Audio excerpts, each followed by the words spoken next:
Bismillahirrahmanirrahim. Assalamualaikum warahmatullahi taala wabarakatuh. Bagaimana kabarnya semua? Apakah sehat? Nah, sebelum kita masuk ke pelajaran, ketua kelas tolong doanya dipimpin dulu.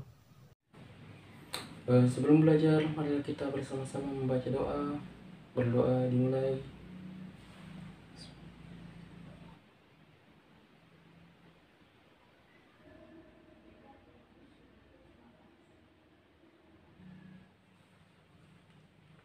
Berdoa selesai.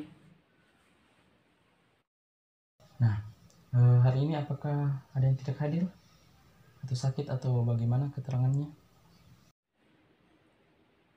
Tidak ada, Pak. Hadir semua. Oh, oke. Nah, kan minggu lalu kita telah mempelajari mengenai materi mikroskop, yang dimana mikroskop itu merupakan alat yang digunakan untuk mengamati dan melihat objek-objek yang mikroskopis, yang dimana itu tidak dapat dilihat oleh mata telanjang. Jadi di sini ada yang masih ingat bagian-bagian mikroskop itu apa saja? Coba sebutkan dengan fungsinya. Siapa? Ya, silakan. Yang pertama itu lensa okuler. Yang fungsinya untuk menangkap bayangan nyata dari lensa objektif.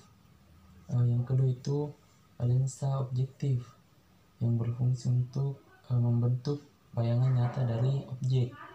Dan yang ketiga itu media objek, yang fungsinya itu untuk menaruh atau meletakkan objek yang ingin diamati pada mikroskop. Oke, betul ya. Itu tadi temannya mengingatkan mengenai materi yang lalu. Mudah-mudahan yang lain juga masih mengingat materinya. Nah, oke. Pada hari ini kita akan membahas mengenai materi sel. Nah, sel ini awalnya ditemukan oleh ilmuwan asal Inggris yang namanya itu Robert Hooke pada tahun kalau tidak salah itu tahun 1665. Nah, dia itu mengamati sebuah sel gabus yang terdapat pada batang tumbuhan. Nah, kemudian bagian inilah yang kemudian dia sebut sebagai sel. Nah, pada tahun 1838 itu ilmuwan dari Jerman kemudian dapat membuktikan adanya sitoplasma pada sel tersebut. Jadi bukan hanya ruang hampa kosong saja itu sel. Nah, di sini ada yang tahu apa itu sel? Saya, Pak. Nah, silakan. Sel merupakan unit struktural terkecil penyusun makhluk hidup. Nah, betul ya. Sel itu merupakan unit struktural terkecil penyusun tubuh makhluk hidup. Nah, dengan berkembangnya teknologi mengenai mikroskop, sel kemudian dibagi menjadi dua, yaitu sel prokaryotik dan sel eukaryotik. Nah, di sini ada yang tahu apa itu sel prokaryotik dan eukariot? Bedanya? Siapa? Nah, masa Mas Agustus? Siapa Pak? Ya, silakan Mas Pras. Sel prokaryotik itu sel yang belum memiliki membran inti sel, sedangkan sel eukariot itu sel yang sudah memiliki membran inti sel. Ya betul, dapat sepeda. Nah, sel itu dibagi menjadi dua, yaitu sel prokaryot dan eukariot. Sama yang dikatakan tadi oleh Mas Pras. Nah, sel prokaryot ini merupakan sel yang belum memiliki membran inti sel, sehingga organel-organel yang biasanya itu terdapat dalam nukleus menyebar di seluruh sel atau sitoplasmanya.